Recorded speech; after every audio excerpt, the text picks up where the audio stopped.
All right, Ida Mae and the Timeout Blues Band, they were great, weren't they? Well, listen, we're changing the format a little tonight because things were kooky all night tonight. But my next guest up tonight, they got a new book out called The Nappers. And let's give them a late night welcome for Nick, Rondi, Cary Alice, and Frank Pellegrino. What's up, fellas? Great to be here, buddy. Listen, I'm so sorry you guys had to wait around all night long. We waited so long in the green room, Nick wrote another book. I believe. And he titled it All Night with Johnny P. Listen, you all get a free gift certificate to Ray's Restaurant, okay? I promise.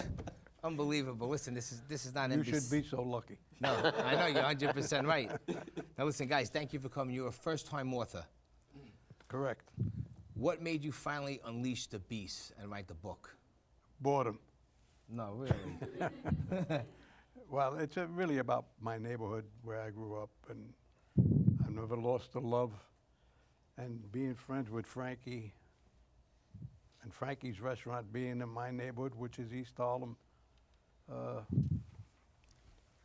It's about real life experiences, and it's based on actual events. Yeah. Now this is going back from the 40s, the 50s, and the 60s, right? Well, yeah, it starts actually in the mid-40s, and it goes into around the mid-60s. That's the timeline. And it's also the timeline of the destruction of a beautiful neighborhood, and it was a beautiful Tell neighborhood. me about it, I know. And there's not a day go by that we don't talk about it. Now, how long do all you guys know each other, and how long has the restaurant been there? I mean, since it goes back. Well, the restaurant's 119 years old. Mink, really? Same family. Wow. I'm third generation. That's My great. son is fourth generation. And he runs our two restaurants on the West Coast. Yeah. The book, Nick and I and Cary have been working on the book, I would say about 9 years, right? Correct, Nick? 9 years. Yeah. Well, yeah, actually, when I first showed you the treatment was about 9 years ago. Yeah. Yeah. This was all Nick's concept and Nick's idea, and it's about the neighborhood, and it's also based on a factual thing that happened in the late 60s, early 70s, and the reality is what happened could not be told until now.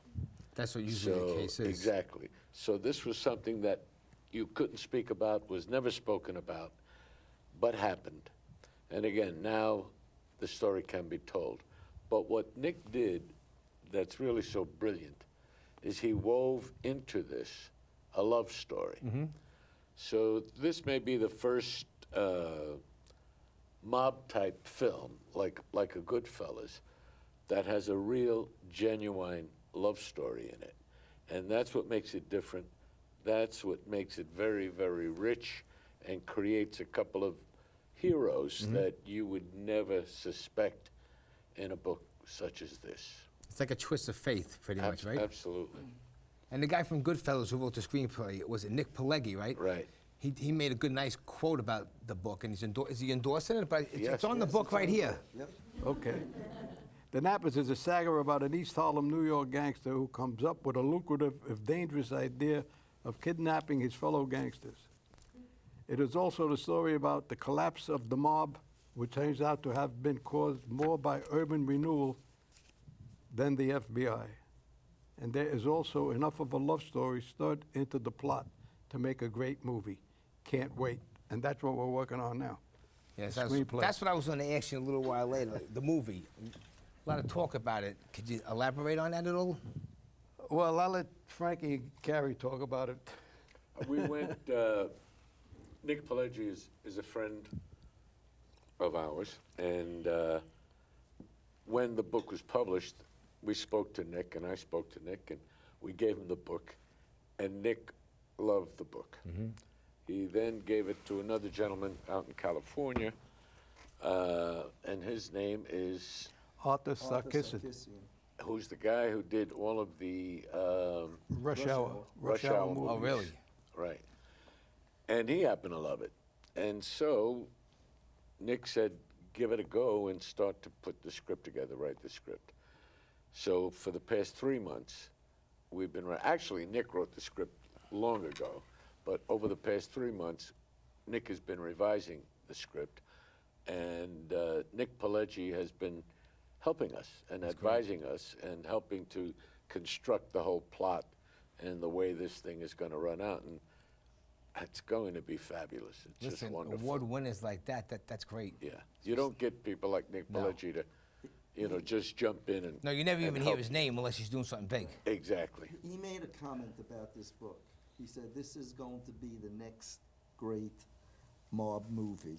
He used those words, but he liked it because of what Frankie and Nick explained before.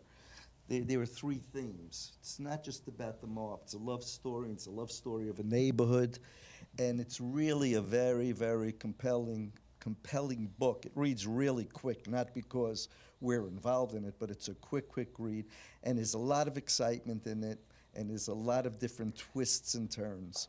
So, Now, you're the man that makes everything happen. I heard you like the mover and shaker.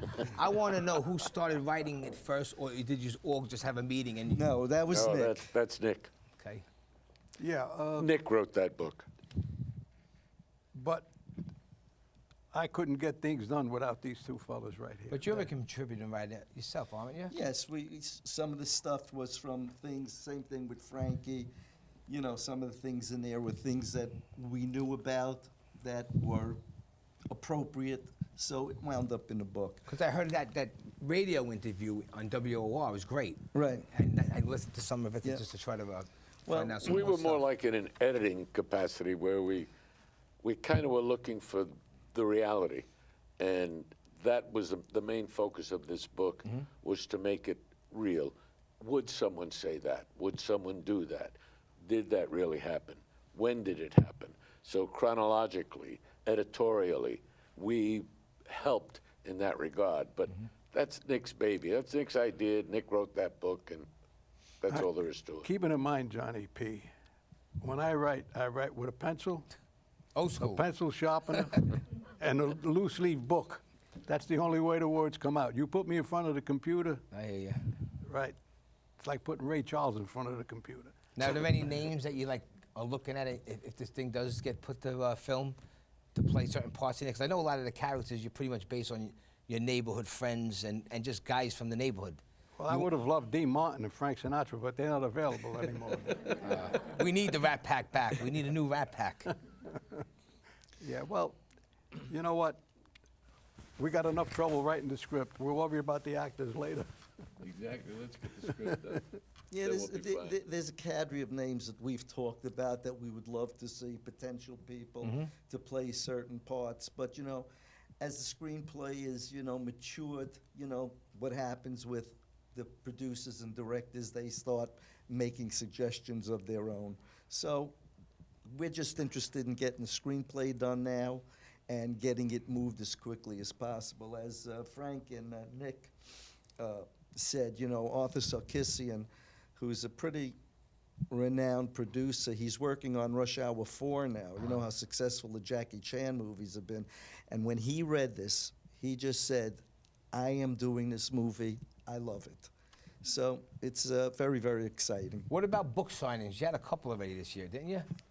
Will you have anything coming up in the future? We may. We'll let you know, Johnny P., and then you can announce it. No, 1,000%. Honestly, when I read in the press release, I thought it did say that there was a book signing, but this is We definitely. did a couple. Yeah, that's what I was saying. That's what I was just no, saying. Nick did those already. Well, yeah, let me comment on what you just said before about an actor. I mean, Frankie has done 35 or 40 movies, and he happens to be a I was great going to actor. get to that right after that for So sure. Frankie for sure is going to be, but he can pick out his part. Whatever he wants to do is fine. But women really, really loved this book, and it took me by surprise because, and not only my wife, I mean, I'm talking about, I did book signings for book clubs of all women, and the questions they asked me were really a surprise to me. You know how much they were involved in the reading of the book. So that was gratifying to me. Well, the love story twist is definitely a good hook. Because a lot of the mob movies, you really don't get that. That's what makes that book different. And whoever does wind up having the female lead is going to be a star. Right. Because it's that strong a character. I didn't get through the whole book. I read about half of it already. I got like a relaxed brain. So I do. When I go to bed at night and I want to read, I read. There's nights I want to read. There's a month I don't want to read, but I'm definitely going to You finish know, love it. story, of course, is tragic. I always refer to it as the mob, Romeo and Juliet. Uh-huh. You know, but it's very compelling because of who this particular young lady is and what she turned out to be as a woman, a very successful woman, and she was ahead of her time. You know, when you think back in the 40s and 50s, you think of feminists. Well, she was a very, very strong, you know, character and figure, and she had an Achilles heel, and that was the protagonist, Joey Rendino. So it's She was well educated and sophisticated, yet she maintained the neighborhood mentality to a great degree, which at the end provides an incredible twist. And also Joey Rendino, who is the fictional main character in the book, he's not your garden variety street tough guy. I mean, he's well read, he quotes Shakespeare. And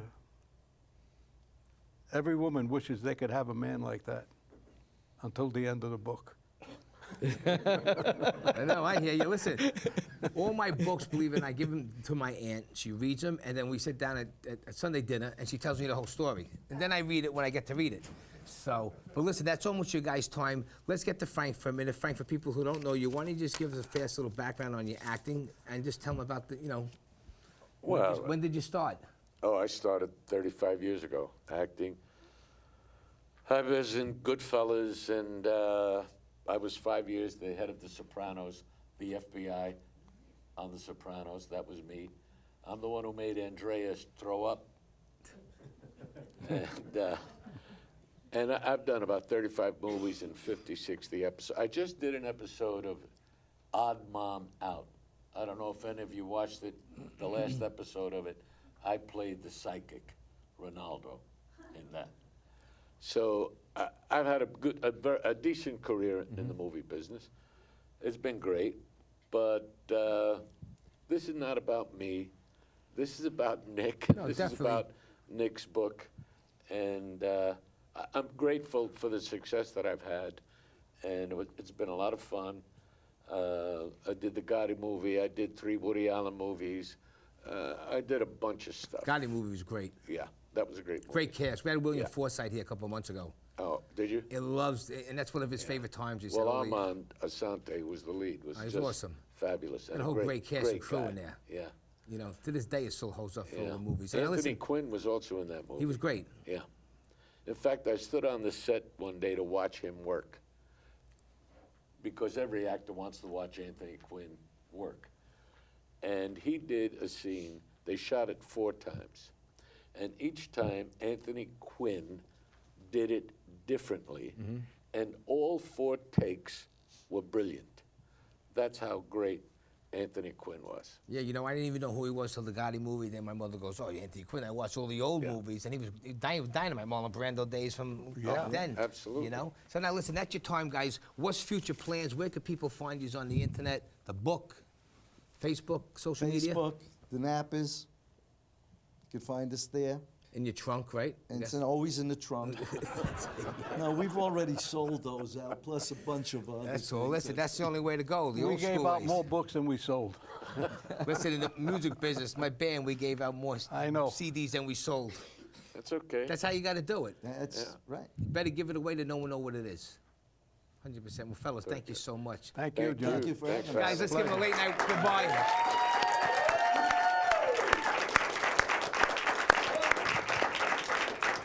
All right.